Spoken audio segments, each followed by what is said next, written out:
There is a very specific type of exhaustion that sleep cannot fix. It's the fatigue of realizing that you have become the emotional dumping ground for everyone in your immediate circle, and you don't even know how it happened. You see, if you are a naturally perceptive person, someone who notices the slight drop in a friend's voice or the heavy silence in a room, you have a quiet superpower. But here is the secret we keep. We use our awareness to protect everyone else, while completely exposing ourselves. You spend your day walking on eggshells around other people's bad moods, absorbing their unspoken frustration, and twisting yourself into knots, trying to keep the peace. You aren't just living your life, you are managing the emotional climate of every room you walk into. And by the time you finally get some time to yourself at night, your mind is buzzing with a chaotic mix of stress that isn't even yours. The unspoken contract. Let's call this what it really is, an unwritten contract. Because you are a safe person. People are naturally drawn to you when their lives are messy. They know you won't judge, they know you'll listen, and they know you'll care. But the real-world struggle is that we often enter these dynamics with a massive blind spot. We assume that because we pour deeply into others, they will naturally look out for us in return, but they don't. Not because they are malicious, but because they are consumed by their own noise. Think about your casual interactions this past week. You sit down for lunch with someone, or you take a quick phone call, and within 5 minutes, you are deep in the trenches of their problems. You are analyzing their relationships, validating their choices, and carrying their anxiety. But the moment they've emptied their chest, the conversation abruptly shifts or ends. You exit the interaction, feeling heavy, foggy, and completely depleted, while they walk away feeling lighter than ever. You have essentially allowed them to swap their chaos for your clarity. The biblical misconception. The deepest part of this struggle is the internal guilt. As believers, we are taught to carry one another's burdens. We are told that selflessness is the ultimate expression of faith. So, when we start feeling resentful or overwhelmed by people's constant demands, we assume the flaw is in our spiritual maturity. We think, I just need to pray more or have more patience. But we are misinterpreting the assignment. Scripture tells us to bear one another's burdens, but it never commands us to become an emotional garbage disposal. Even in the Gospels, you see moments where the crowds were pressing in with desperate, legitimate needs, people wanting healing, answers, and deliverance. And what did the model do? He systematically withdrew. He left the crowd standing there. He didn't stay until every single person was perfectly satisfied.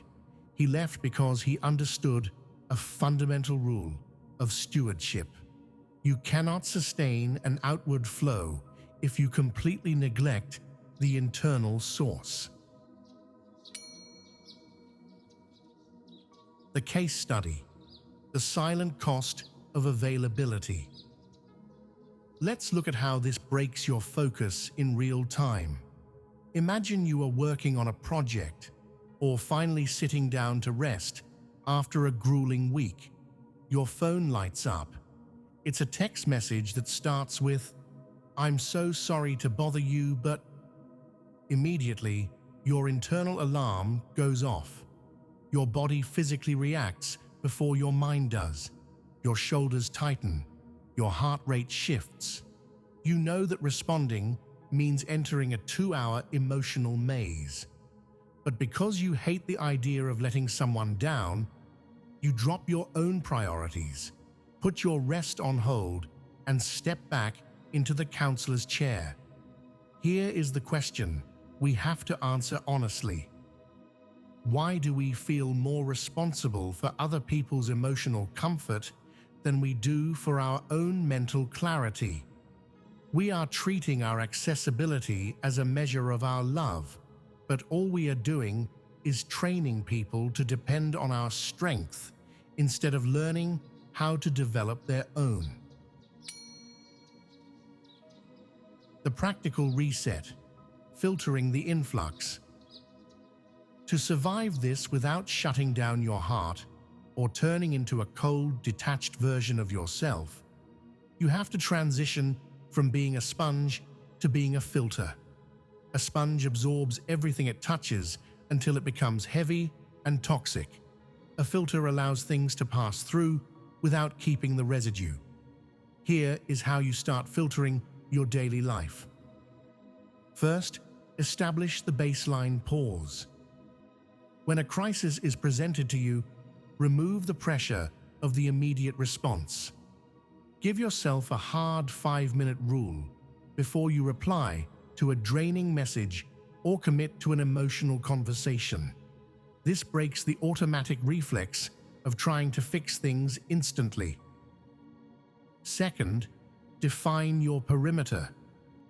You need to clearly communicate your current capacity without over-explaining or apologizing. A simple, firm statement works wonders. I want to give you my full attention on this, but I don't have the mental space to unpack it right now. Let's connect on Thursday instead. This isn't cold. It's highly respectful to both parties because it ensures you aren't giving them a half-hearted, exhausted version of yourself. Third, evaluate the exchange. Look at your consistent connections. If a relationship only exists when there is a fire to put out, it's not a partnership, it's a placement. It's time to reallocate your highest energy to the spaces where there is mutual respect, mutual checking in, and shared peace.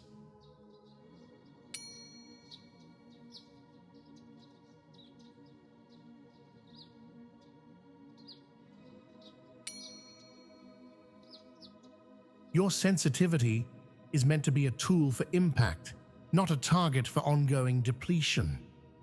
You were created to be a vessel of life, but that requires you to actively guard the entry points of your daily environment. Take a look at your schedule and decide where you need to close the door to protect what matters. Let me know in the comments which area of your daily routine needs a firmer boundary right now. Let's start a real conversation down there. I appreciate you tuning in. Take care of your space, and I'll catch you in the next video.